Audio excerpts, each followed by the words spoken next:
Good morning. आज हम class 12th chemistry का लेक्चर नंबर 2 देखते हैं। इसमें हमारा पहला टॉपिक है जालक। जालक क्या है? अवयवी कणों की त्रिविमीय व्यवस्था को जालक कहते हैं। मतलब जो कांस्टेंट पार्टिकल होते हैं किसी भी वस्तु की, उनकी जो त्रिविमीय व्यवस्था होती है आकाश में, मतलब ये व्यवस्था को कैसे इधर उधर हो करके उसको बनाए हैं, उसी को जालक कहा जाता है। और अगर इस बिंदु की बात करें तो ये जालक बिंदु कहलाता है। अब बात आती है एकक कोशिका, यूनिट सेल क्या होती है। तो अवयवी कणों की वह सबसे छोटी त्रिविमीय व्यवस्था जिसकी पुनरावृत्ति से जालक का निर्माण होता है, उसे एकक कोशिका कहा जाता है। जैसे बात करते हैं, आप लोगों ने देखा होगा ईंट की पुनरावृत्ति से दीवार बन जाती है, तो दीवार की जो एकक कोशिका या यूनिट सेल है वो ईंट होगी। अब हम लोग बात करते हैं यूनिट सेल के प्रकार की। तो ये यूनिट सेल मतलब एकक कोशिका मुख्यतः 2 प्रकार की होती है, एक सिंपल और एक सेंटर्ड। तो सिंपल का मतलब आद्य होता है हिंदी में, और सेंटर्ड का मतलब होता है केंद्रित। उसके बाद जो हमारी एक केंद्रित मतलब सेंटर्ड यूनिट सेल है, उसको पुनः 3 भागों में बांटा गया, एक फेस सेंटर्ड, एक बॉडी सेंटर्ड, एक एंड सेंटर्ड। अब बात करते हैं फेस सेंटर्ड की। तो फेस सेंटर्ड को फलक केंद्रित कहते हैं, फलक केंद्रित। बॉडी सेंटर्ड को कहते हैं अंतः केंद्रित। और जो हमारा एंड सेंटर्ड है, इसको देखिए अंत ऐसे लिखेंगे, केंद्रित कहा जाता है। अब हम इन्हीं 2 मतलब अगर इनका सभी पार्ट मिला लें तो 4 हुए, इनका अध्ययन करेंगे। तो सबसे पहले आद्य एकक कोशिका, सिंपल यूनिट सेल क्या है। देखिए, जब अवयवी कण केवल कोनों पर उपस्थित होते हैं तो उसे आद्य एकक कोशिका कहा जाता है। मतलब अगर एकक कोशिका के केवल कोने पर ही अवयवी कण हो तो उसको आद्य एकक कोशिका या फिर कहिए सिंपल यूनिट सेल कहा जाएगा। फिर बात करते हैं सेंटर्ड वाली की। तो सेंटर्ड वाली 3 प्रकार की होती है। पहला है इसमें फलक केंद्रित एकक कोशिका, फेस सेंटर्ड यूनिट सेल। तो फेस सेंटर्ड यूनिट सेल क्या है? इसमें जब अवयवी कण एकक कोशिका के कोनों के अतिरिक्त मतलब कोनों में ही हो, उनके अतिरिक्त प्रत्येक फलक के केंद्र पर उपस्थित होते हैं तो उसे फलक केंद्रित एकक कोशिका कहा जाता है। अब बात करते हैं अंतः केंद्रित एकक कोशिका, बॉडी सेंटर्ड यूनिट सेल। अब अवयवी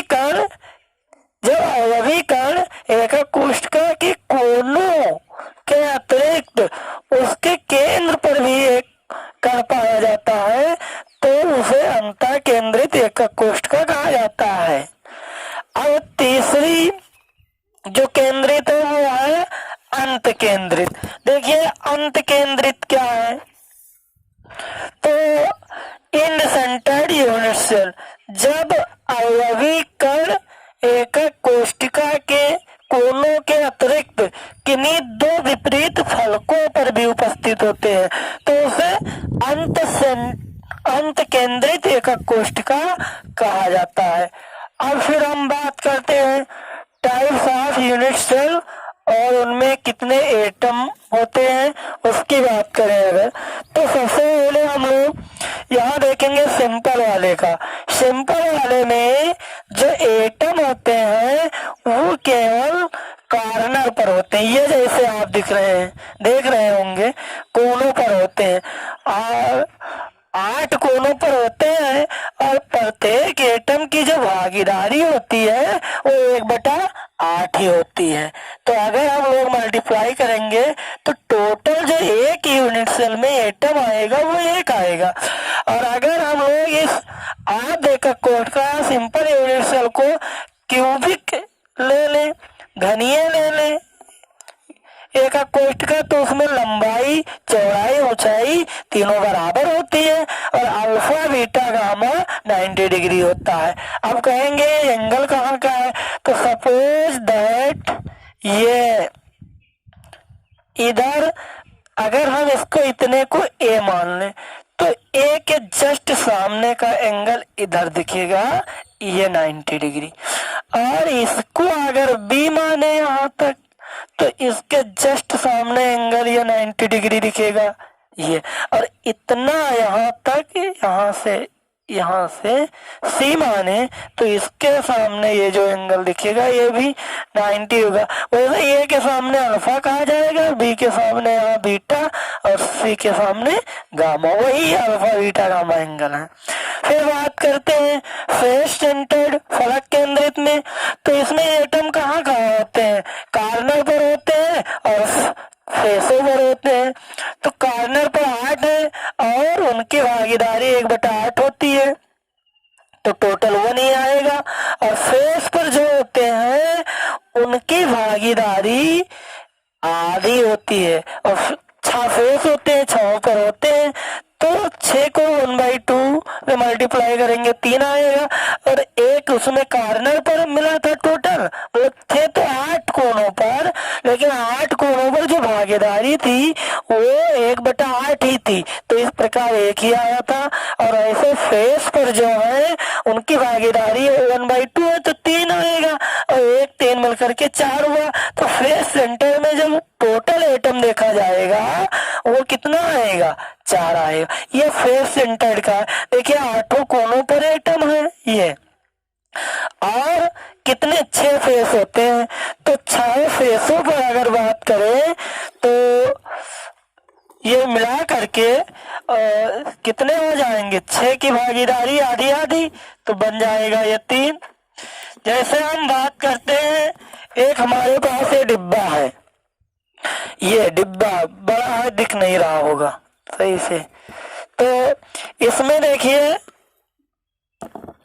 एक यहाँ होगा, फिर मतलब कोने पर होंगे, एक इस कोने पर, एक इस कोने पर, एक यहाँ, ये नीचे होगा नीचे वाले कोने पर, एक इस वाले कोने पर, फिर इसको पलट दे तो एक एटम इधर होगा, एक यहाँ होगा, एक वहाँ, और हर एक कोने का 1/8।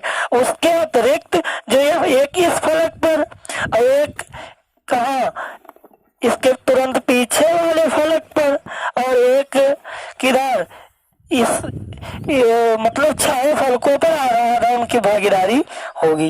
अब उसके बाद बात करते हैं बॉडी सेंटर्ड की, अंतः केंद्रित की, तो इसमें कितने एटम होते हैं, देखिए बॉडी सेंटर्ड में कार्नर पर 8 एटम होते हैं, उनकी भागीदारी 1/8, तो टोटल 1 एटम आएगा।